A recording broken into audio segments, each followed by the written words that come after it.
Love is not just a desire, but a combination of action and intention. Love is the will to extend oneself to nurture one's own and must not be confused with falling in love. The passion that results when you first fall in love. Therefore, true love can only occur when passion is lacking, and true love is a part of joy as it allows for your own spiritual growth of others. Scott Peck gives some tips to nurture true love. First, true love is not dependency, as dependency is more like the relationship of a parasite where it requires everything from the host but gives nothing in return. We all experience feelings of dependency, but it becomes a problem when we let it rule our lives. People who define themselves solely on their dependency-based relationship often suffer from a passive, dependent personality. Such people often have no identity of their own and are afraid of solitude. The second is commitment. As the passion begins to fade, you will start to notice aspects of the other person that bother you that never used to. You also won't be as motivated to go out of your way for the other person.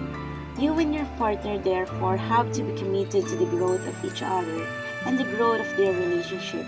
That's why I believe in saying, love is not a feeling, it is a commitment. Love is a choice, a decision that we must commit ourselves to over and over again. Third is attention. Attention is the act of listening to another for no other reason than to help the other person. For instance, sometimes people need to blow up some steam. The greatest gift you can give to someone is your time, your attention, your love, and your concern. And never make the one you love feel alone, especially when you are there. Fourth is courage. You need courage because the act of loving someone puts you at risk of losing them and the associated suffering. But the act of loving someone else is an important factor in spiritual growth. With passion comes the risk of loss, but if we have to avoid the pain of loss, we will have to do away with many things by having children, getting married, and having friendship.